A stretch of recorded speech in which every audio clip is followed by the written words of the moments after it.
intambara ziraba. There was war back home. Dutangira guhunga. We started escaping. Kubera izo ntambara examen d'etat yacu yaratinze. And because of that reason, you are not able to do our national exams. Ndibuka umunsi ikizamini cyageze irundu twari twaraye mu gihuru. And I remember the day the exam came to Rundu, we had escaped, so we missed the exam. Bazutse bandika message tugenda twikira kwiza ariko hari n'abatarayibonye kuko twese ntabwo twari dufite amatelefone. They spread the message, but some were not able to receive the information because we did not have phones, all of us. Nabonye message nditegura nta nicyo niteguranye no kubise mu uniform gusa ndavuga reka ngende no ntawo ndeba. When I saw the message, I did put on my uniform and I went to do the exam with no preparation at all. Nta preparation kabisa yari hari. I did not have any preparation for the exam. Twageze mu kizame turagikora iminsi 3 hari intambara dutaha mu tukava gukora ikizame tugataha mu gihuru. So the exam was in 3 days and there was war at the time, so we used to go and do the exam and go back to the bushes to hide. Cyari gihe kigoye. It was a very difficult period. Kandi ntanubwo nari nizeye ko nzatsinda. And I did not believe that I'm going to pass the exam. Kuko nagira ubwoba bwinshi bako barasa tukumva amasasu turi muri room ya exam. Because I had so yarambwira atagushoboka. And my dad said it is not possible. Hitamo gucuruza umunyu. I started selling salt. Umunyu kuba bizi babaye wacuza uremera cyane. And for those who lived back there at home, you know, carrying salt is so heavy. Nikora umuzigo w'umunyu 25 kilo. I carried 25 kgs of salt. Kazikura kuri gitavi. I removed them from gitavi. Akabugozi nanera ngeze nko mu bahenda ngasiga ngeze ahantu fulani. When I reached at a certain place, ngasiga igice kimwe gatwara ikindi gice ngegeza mu isoko mu gatano ni kure kuba hazi no kuri gitavi. To take a half and leave the other half and take it to the marketplace. Curuza umunyu kandi wacu umukobwa ucuruza umunyu sinzi ukuntu babifataga. And for a lady to sell salt back there at home, it was something very not common. But I did not care about that. But I was tired.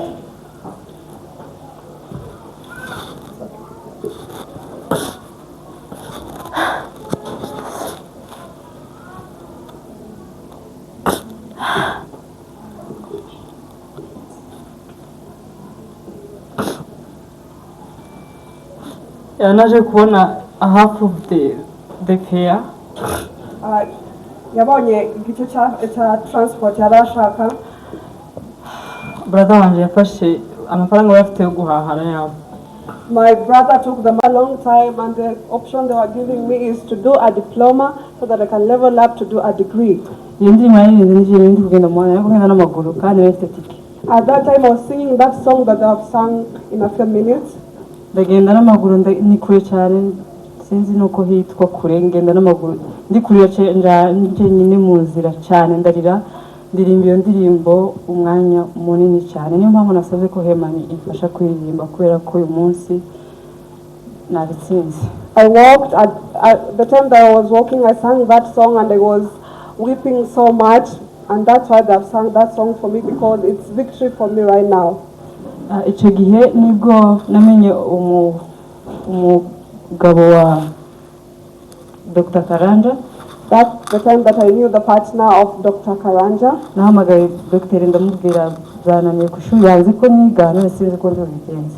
And I called her and told her that they have given me a no at school because of what was happening.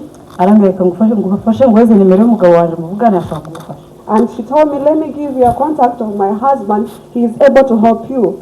Yimuhaye umunsi sinibuka umunsi neza ariko the next day umunsi ukurikiraho uwo munsi nabonye certificate nyemerera kwiga degree yari yose muri Kenya. The following day I was given the qualification to do any degree here in Kenya. Thank you for stepping in when I was struggling. Warakoze ko waramfashije igihe byari binaniranye. Ndashimira Dr. Christine Karanja. I thank Dr. Christine Karanja. Igihe na joined the Eastern we mwarimu twaganiriye wa mbere kuko natinya bari mucyane. The time I joined the Star, she is the first lecturer I was able to talk to because I was afraid of the lecturers. Yambonye ndi mu ishuri yari kwa twigisha. I was in a class while she was teaching. Yatwigishaga isezerano rya kera muri Bibiliya. She used to teach us the Old Testament. noneho arimo aratwigisha ndarira ntabwo niko byagenze icyo natekereje sinkiza arambona ndikurira. While she was teaching, I cried, but I don't know what was happening, why I was crying. Ndasohoka nja muri washroom ndasandagaruka. I went out, went to the washroom, and then I came back. Girls arambona ntiyamugisha class irarangira dusubira mu macumbi. She saw me, but she did not speak to me. So after the class, we went back to our hostels. Ngeze muri hostel nashinze nguma ndarira cyane umunsi sinzi cyacambayeho nkomeza ndira no kurumva tameze neza. I kept on crying. I don't know what was happening. I was not okay at the moment. Nibwo yampamagaye arambwira ngo nabonye uri kurira mu ishuri ndagushaka muri office yaje tuganire. That was the time she called me and she said, I saw you crying and I want you in my office. I want to talk to you. Ubu niwo munsi yampaye igitabo yanditse. That was the time she gave me a book that she wrote. Icyo gitabo yarimo arabigurisha ndakimpaye ku. She was selling them, but she gave me a free book. Yes. Icyo gitabo cyari kivuga ngo don't marry a poor man. The book says ntushaka umugabo w'umukene. Yani iki gitabo kivuga niko title ivuga ngo don't marry a poor man. Igitabo kiravuga ngo ntushaka umugabo w'umukene. Uwo munsi ntabwo numva nshishimiye cyane kubera ko ntabwo ntazanagisoma. I was so joyful for the book, but I felt that I wouldn't read it. Kubera ko nari mbabaye ko numva ntameze neza ko. Because I was sad at the moment. Uwo munsi aransengera. On that day she prayed for me. Yandika n'amagambo y'umugisha kuri iki gitabo. She wrote words of blessings on the book. Icyo gitabo yakimpaye kuri tariki 5 z'ukwezi kwa 4 mu 2023. She got me on this book on the 5th April 2023. Nishimiye kubana nawe Dr. Grace. Dr. Karanja. I'm happy to be with you, Dr. Karanja. Nishimiye no kubana n'umugabo wawe twari twavuganye ariko ntabwo nari muzi. I'm also happy to see your partner today. Hanyuma ndabanza gushimira abantu mbere yuko mvuga indi nkuru ariyo yose. Before I say any story, I want to thank everyone.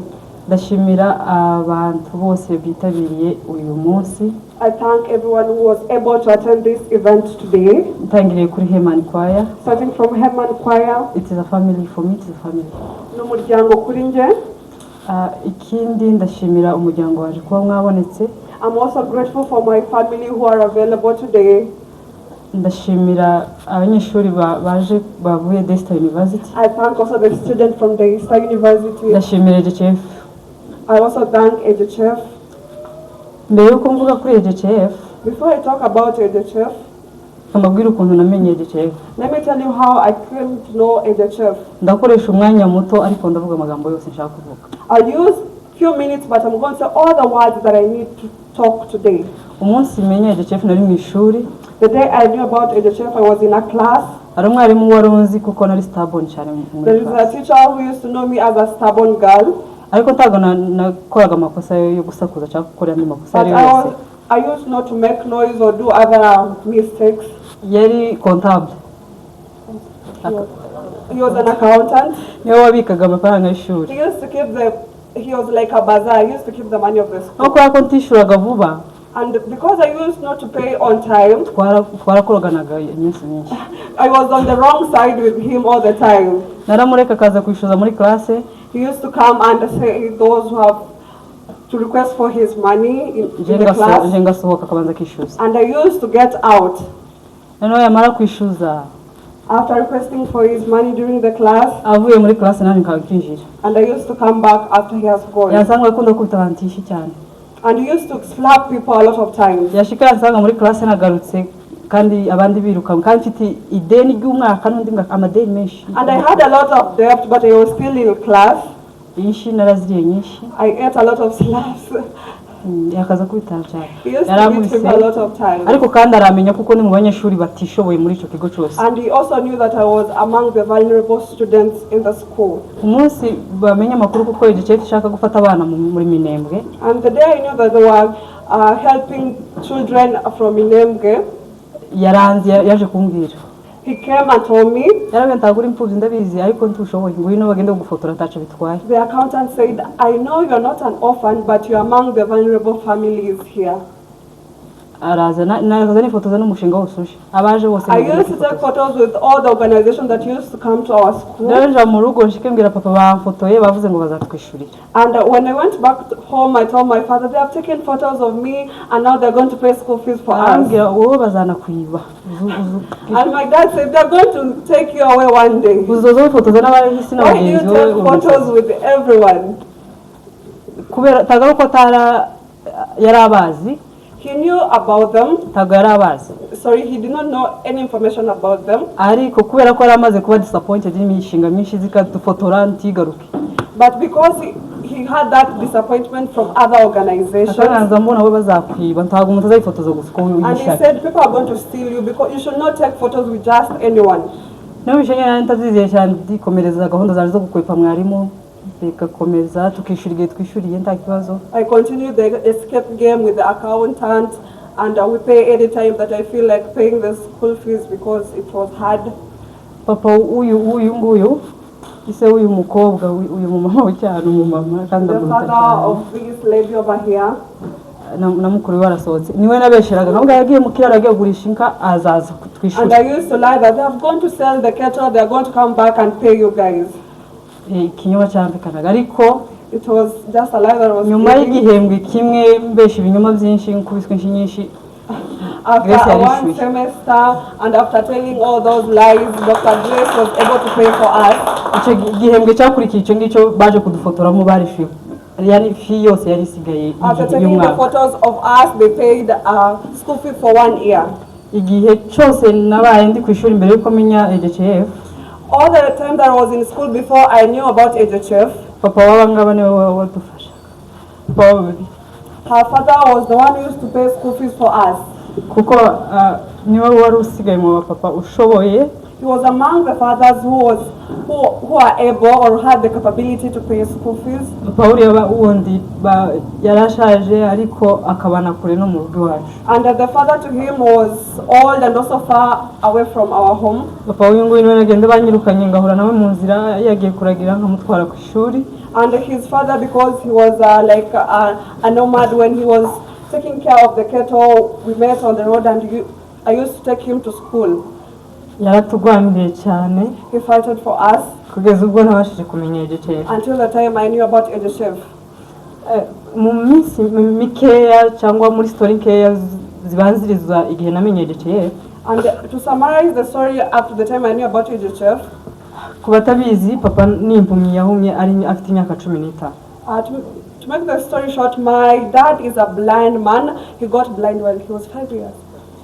15 years. He got blind when he was 15 years. He was still young, so he doesn't know about us, like knowing our faces and that. Yeah, kubera ko ahantu twigiraga hafi no mu rugo kuri Gitavi. Our school was near our home in Gitavi. Icyo kigo cishuzaga amafaranga menshi. The school used to request a lot of amount of money. The school fees was high. Icyo gihe papa haramwe ntagoshye kwishura amafaranga uzazujana n'abandi rundu kwigira irundu kandi hari kure nari na mutoya. And my dad said I'm not able to pay the school fees which the school is requesting for us, so we are going to go to another school in Rundu. Hari kure kandi icyo gihe bari batarubaka bridge. And the school was far away. The bridge was not there at that time. Uruzi rukuzura. And the river used to overflow. Ndi mutoya tukaja kuvogera hantu inka zanyuraga ariko naho habaga huzuye cyane. And we were passing through the place where the cattle used to pass through. Kubera ko nari mu gufa amazi yangera nkaha guki. And because I was so short, the water used to cover me at some point. Gafata akajipo kanje kagakuramo kagatwara guki. I used to lift my skirt and put it on the head. I was not shy, so I used to pass through the river. Indi minsi nkabona kuko nije ku ishuri bakanyirukana nabo ntacho bifasha no kuvogera amazi ngatwara papa. Sometimes I knew they were going to send me back home because I did not pay school fees, so I used to go with my dad. Kandi muri yo sezo y'imvura in the rainy season nabaga namugore ariko nabaga nzi ko tudashaka kwambuka twagira ko tugasanga bwuzuye tugasubira. I know at some point it was hard because it was rainy, so we used to go back home. impamvu nakaza mushaka kugira ngo bumve impuhwe bandike nyige. The reason why I used to take him is so that they feel sympathy for me and just take me into class. Reka nshimire Yige. Let me thank Yige. Kubera ko nsubiye mu nkuru z'ibyabaye mbere yuko nyimenya ni nyinshi kandi ntago naziva mu munsi. If I go back to the stories before I knew about the foundation, there are a lot. I can't finish them right now. Igihe cyarageze Yige fishura umwaka nari ndimo mu wa gatanu wa gatandatu. That time Yige paid my fifth year in high school and also my 6th year.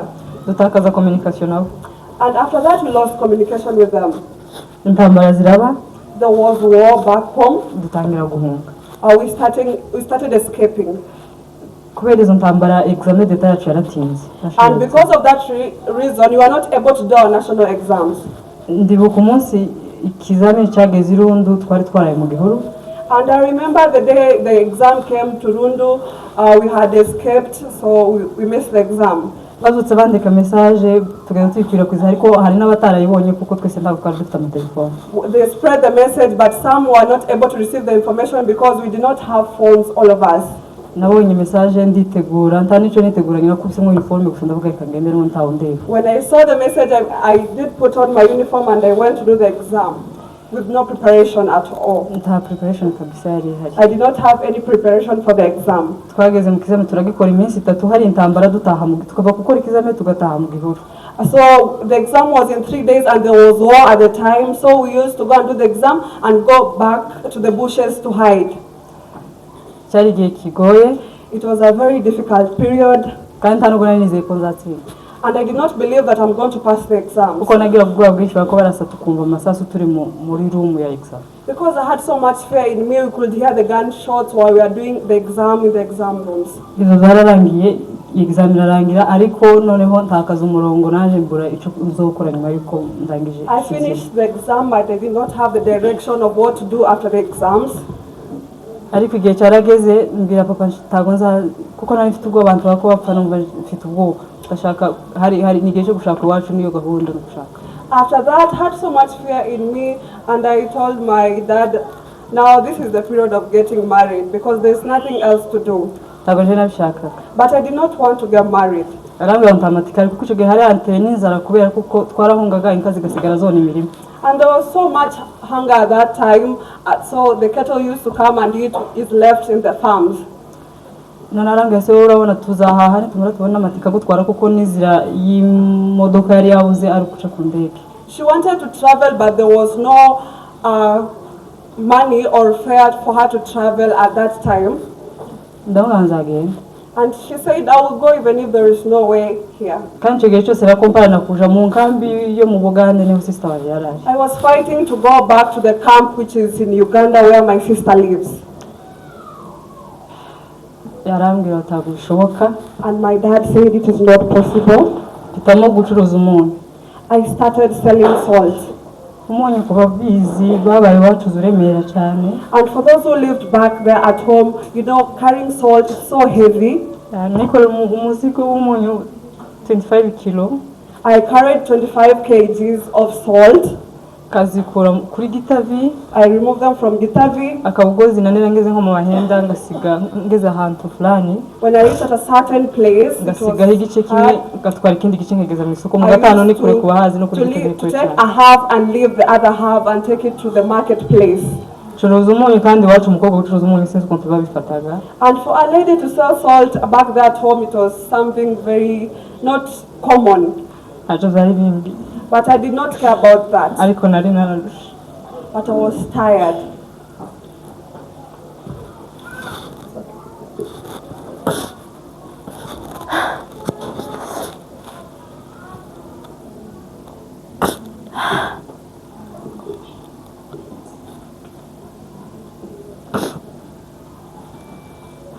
Yanaje kubona a half of the fare.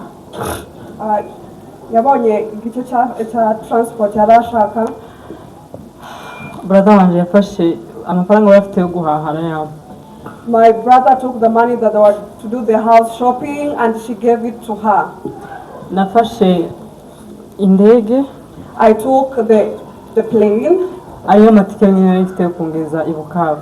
It was the only cash that I had to take me to Bukavu. Kandi icyo gihe nabasize bahunze bari ahantu mu kizu kidasakaye. And at the time when I left them, they had escaped into a house which had no roof. Ndabibuka papa ntabwo abashe kunsezera. My dad was not able to say goodbye to me. Angagenda uzabeho neza ariko uzizerema no konta undi muntu ushaka kubona uzagufasha. And he said, go, may God protect you because there's no one else who's able to help you. Nageze i Bukavu. I reached in Bukavu. Nagize amezi ane mu nzira kugira ngo ngere mu Buganda. I took 4 months before I reached in Uganda. Nageze kwa sister wanje. I reached at my sister's place back in Uganda. Nagize amezi abiri. I lived there for 2 months. Amanota ya CGM arasohoka. And my results of the national exam came out. Sanga natsinze neza n'ama percentage 70. I had passed with 70%.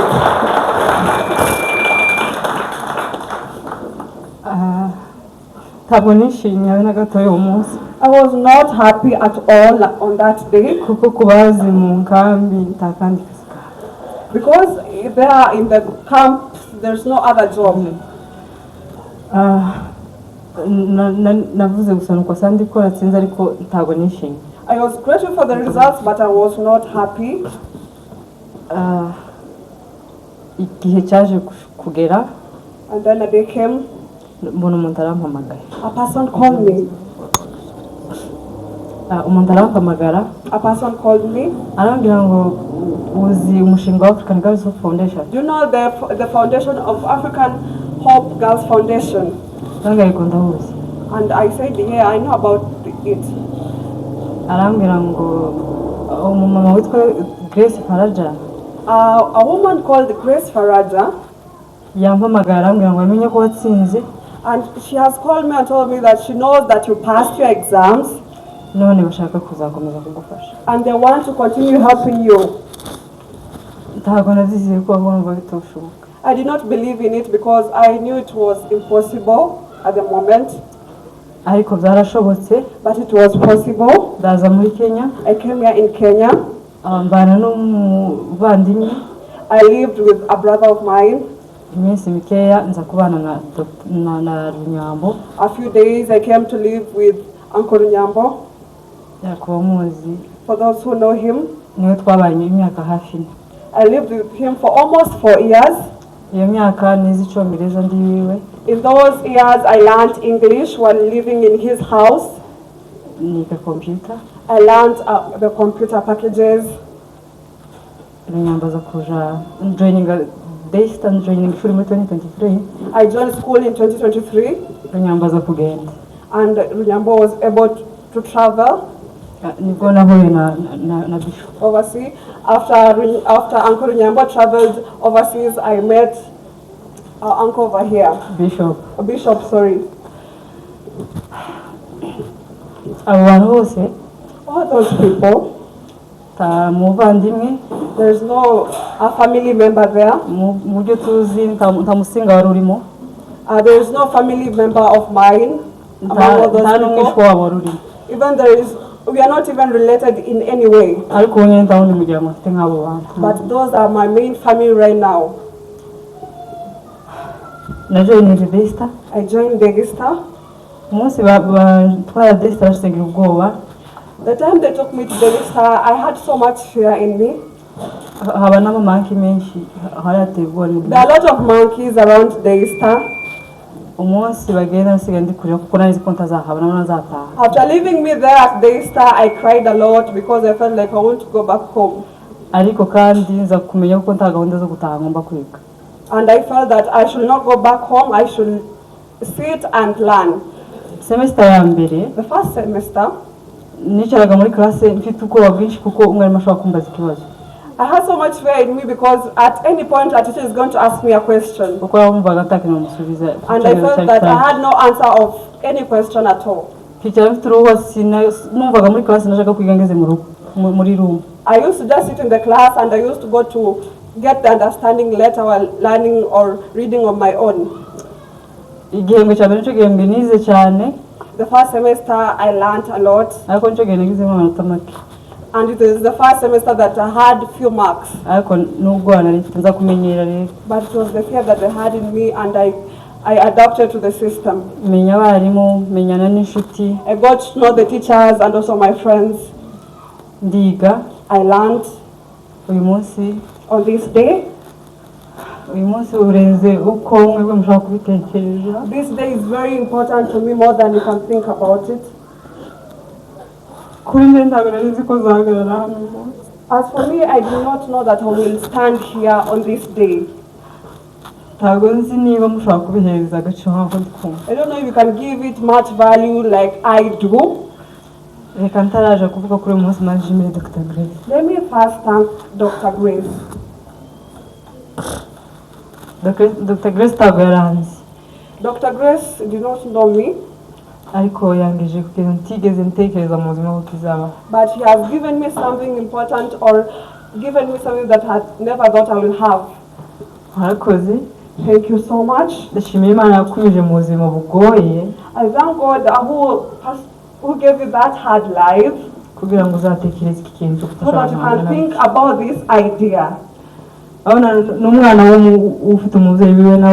Also, she's a child to her parents. But she's a parent to all these people.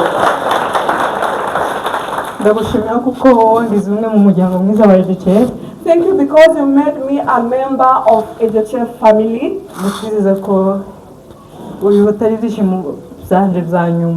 And I promise you this is not my last happiness, but it is a start of greatness.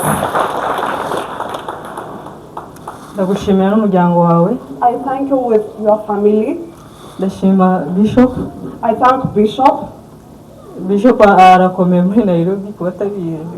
a great man in Nairobi. For those who don't know him, a lot of people wish to see him, but he is my best friend. He usually gives me great advices like a parent, and also he teaches me how to pray. I thank God for this day. I have not yet accepted that I have graduated, and I felt like this is not me while I was thinking what has happened to me. I wish to speak to my father yesterday, but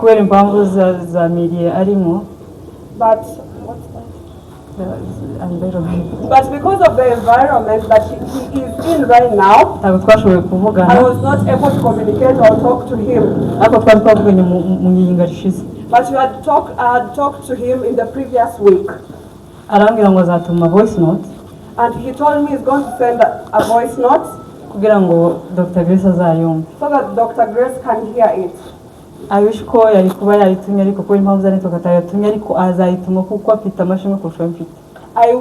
that he could have sent it earlier, but he's going to send it because he has a lot of testimonies more than I have. I thank God for this beautiful day. And I also have a message to my fellow ladies. I know all the problems that girls usually face, and what our family usually tell us, I also know about them. You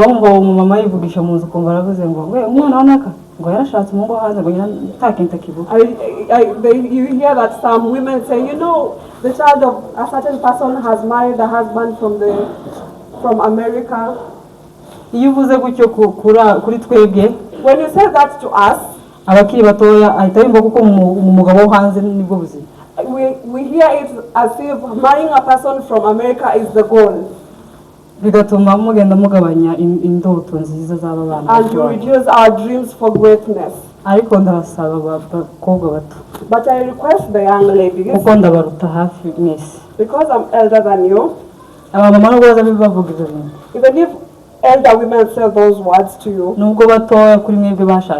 even if those who are younger than you, they have already been married, we have an example of the grace that a woman can be a great person. And let's learn with a lot of resilience. I know you are beautiful. People were searching for you, there are a lot here. But you know what you want. Stop those noises from outside. Let's learn with resilience. Let's pray to God. Let's look at Dr. Grace because he's a great example and he's holding our hand.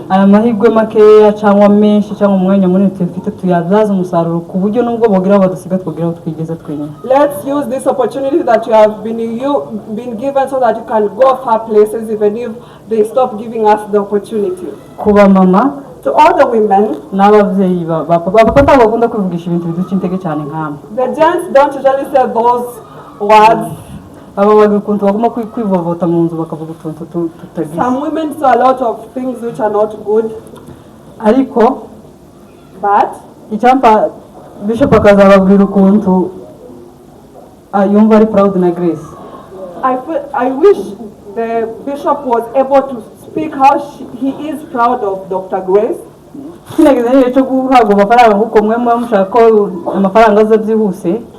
Sometimes you wish that you may have money at a faster rate.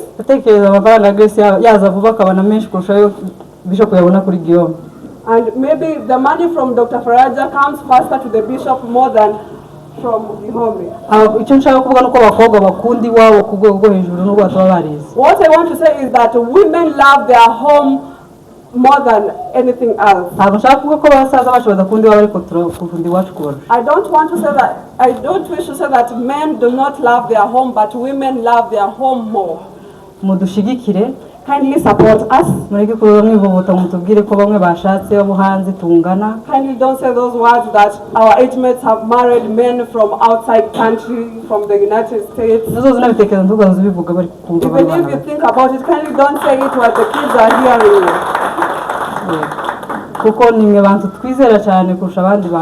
Because you are the people that we believe more than anyone else. And if a woman says something, we believe it is true. That's why I wish kindly help our young girls, help them to have the discipline in the house, and also help them to think of greater things. And also work with a lot of resilience. I have a lot of things to say, but maybe leave it at that and give time to the next speakers.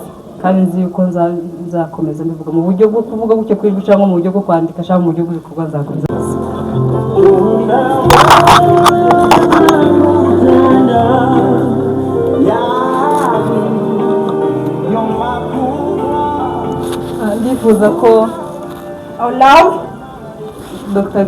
Dr. Grace, Bishop, and all the staffs of the church, kindly come at the front.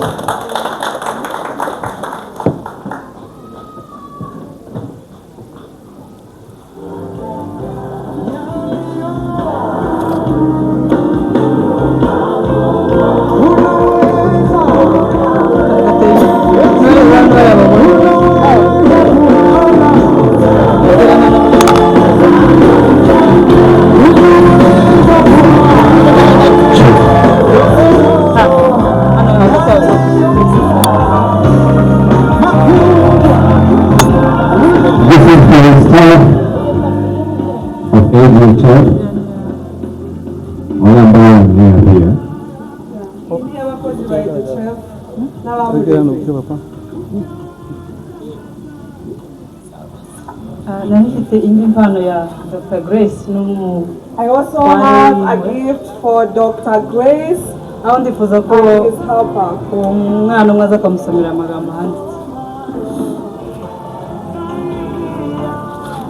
Thank you. Okay. Thank you, Dr. Grace Faraja. I truly appreciate your big heart and kindness. Together with your lovely husband, Mr. Horaho Dennis, young in age but a mother to hundreds of girls in Africa. I am so blessed that you choose me to be part of the great EJHL family. My family and I always recognize your loving and supportive hands. I love you and appreciate you for bringing me this far. Thank you.